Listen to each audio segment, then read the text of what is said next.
Zimbabwe, so you think being in opposition is easy?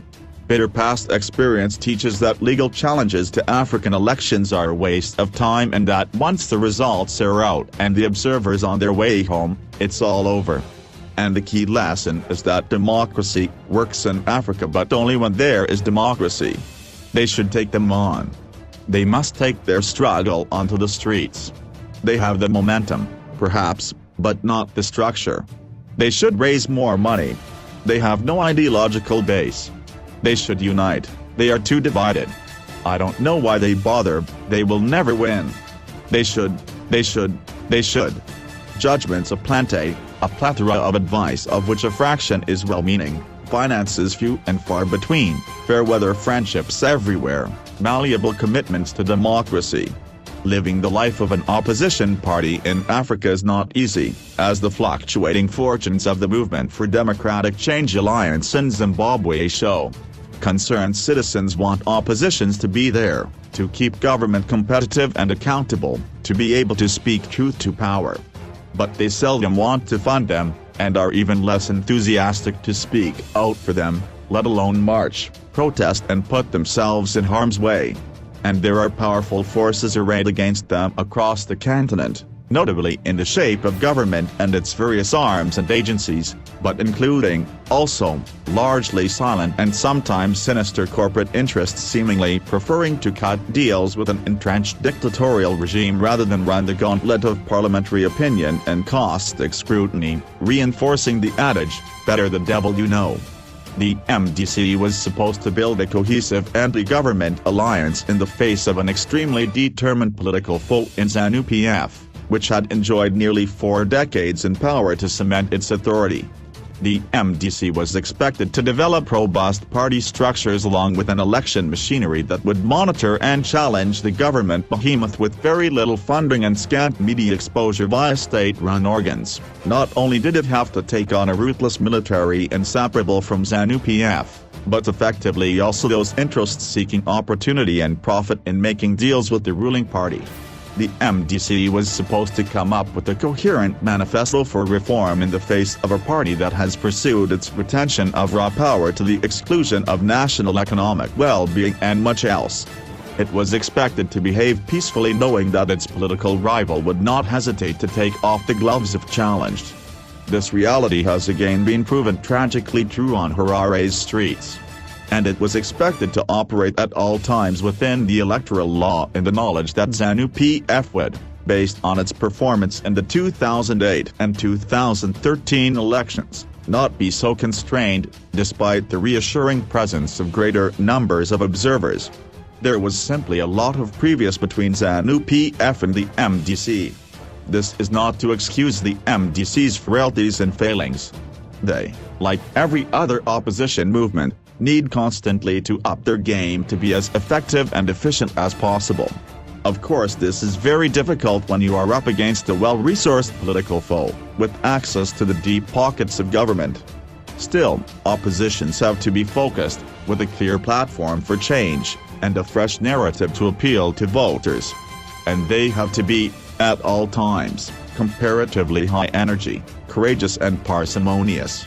The MDC was able to do many of these things, against the financial odds.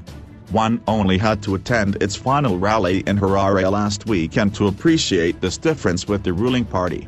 Unlike the concluding ZANU event at the nearby National Stadium where supporters were bussed and trucked in and given food, clothing, and placards, MDC supporters at the open field Freedom Square mostly walked and bought their berets and t-shirts right there. This was a stone's throw from the Rainbow Towers where khaki-clad international election observers loped around the lobby, and across from Zanu-PF's Shake HQ. The comparison of the high-rise ZANU building to the rundown MDC HQ at Morgan Richards Van Iri House on Nelson Mandela Avenue is startling. Now, the MDC's leader Nelson Chamisa and his party have been castigated in some quarters as reckless warmongers given their claim of victory and rejection of the official election results even before they were announced. The critics are technically correct. Elections should not work in this way, that is, if there is a credible, free and fair process.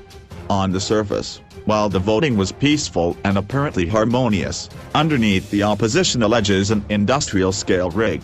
MDC claims center on the absence of V11 result forms in as many as 1/5 of the nearly 11,000 voting stations, the removal of V11s at certain stations after being posted, the use of food aid to bribe rural voters, the worrying discrepancy between civil society parallel tabulations and the official results, and, most of all, the slowdown in the announcement of results, usually a telltale sign that the fix is in. The counting should not, at least in the digital age, take much longer than the voting procedure. The MDC kicked over a hornet's nest in protesting the outcome of the elections, at the heavy cost of human life. But its options were limited in the face of what it claimed was clear evidence of the rig. Should it revert to the courts, just as Hakainde Hichilema did in Zambia in 2016, only to be told on a Friday by the court to come back on a Monday and then be told he was too late? Bitter past experience teaches that legal challenges to African elections are a waste of time and that once the results are out and the observers on their way home, it's all over. And the key lesson is that democracy works in Africa but only when there is democracy. There is, at the outset, a need to get the procedural aspects of democracy right, without which progress on the substantive issues, including building an economy outside of commodities and the elite they feed, to create jobs in the process, is impossible. While some of the more slippery customers queuing to do deals with Zanu-PF might like to wish the troublesome MDC away, it is precisely the opposition that protects business interests and guarantees the Constitution. Investors should now lament that Zanu apparently possesses a 2/3 parliamentary majority with which it can change the Constitution, especially given its track record. The losers in this flawed process and the violence are once more the Zimbabwean people, who are already, today, twice as poor as they were at independence in 1980. Whatever now transpires, it will not be easy for the Zimbabwe government and its supporters to claim to be liberal Democrats. This comes at a cost in terms of future aid and investment flows, loans, growth and development. There is a measure of blame inevitably to be accepted by all sides, foreign and local. Elections have involved more than a peaceful day or two of voting and the stating of clear rules for domestic actors about the use and misuse of state resources. There needs to be verification of this on which trust can be built. There has to be a transparent code of conduct during elections for business, for the donors themselves, and for those consultants intent on scratching at society's scabs through a steady infusion of fake news. There must be a level playing field in financial terms, not only for the parties, but for the training of activists and voter education programs. For all of the MDC's mistakes, blind spots and missteps, the truth and reality is that the crisis in Zimbabwe did not start with the election on July 30, 2018. It started 38 years ago with Zanu-PF, which itself remains steadfastly a product of a bitter liberation struggle. To paraphrase Clausewitz, politics in Zimbabwe is still war by other means.